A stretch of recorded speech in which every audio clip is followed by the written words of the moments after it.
In ETEC 565, one of our major projects was to create a learning environment in Moodle for a course of interest to our specific area of teaching.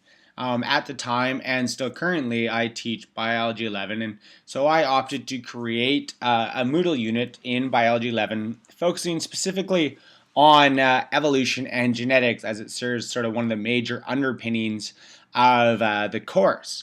I've actually taken this and used it this year, which is why we can see more development. So I've used this in real time with my students and have created extra content. And I'm going to scroll down here to our evolutionary theory and genetics and inheritance.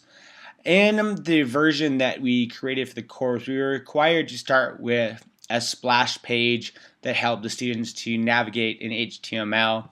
They changed some of the layout in upgraded versions of Moodle where you might create a page. But my original splash page looked like this. So students would log on to Moodle and they would select their unit and they'd see this start section here.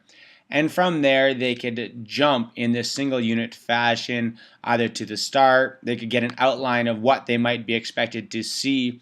And this is nice. A lot of times, students require that feedback and sort of know how they're going to be assessed, what it's worth doing, and going from there. Sort of looked here at evolution. In evolution, they'd reference the textbook. The goal was to sort of organize the content for the learners and facilitate a flipped or blended model approach to learning and enable the learners to really take control of their own learning. And then we could spend more time on task in the classroom. So do some of the readings, come in, we could have discussions, they could participate in an assignment, they could begin a lab readings. They might have to create a paragraph and contribute to a discussion forum, begin lab setup, have some data tables ready. In some areas they might watch a video and go from there.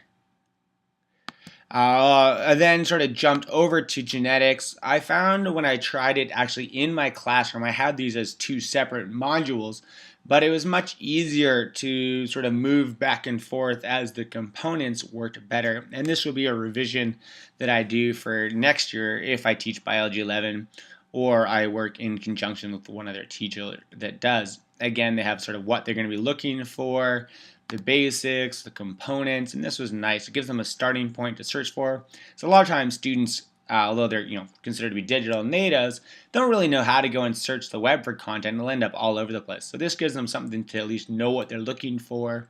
They can contribute their own ideas and activities here. And then there was a final project which changed. If I go back over to Biology 11, you can see some of the tweaks here. Okay, we've got a game to have them start. This game actually proved problematic since we're using iPads and it was a flash, but we were able to switch over to computers there.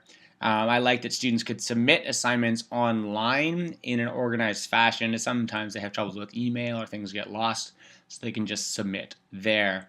I can change whether something is visible or not. Obviously, I'm the controller of this, so I can see influences on Darwin, but students wouldn't necessarily see this, so I can decide to release content so they're not overwhelmed.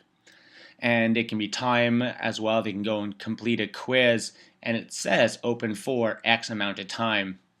One of the nice things that I use the quizzes for, sort of moving away from summative assessment, is say, okay, how are you guys actually doing?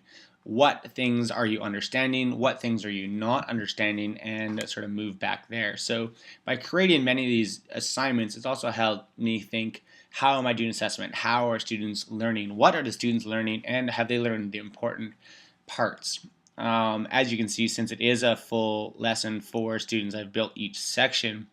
However, this I've noticed as I've sort of been busy, I've had a hard time developing content the same degree where I just sat down and built a whole unit.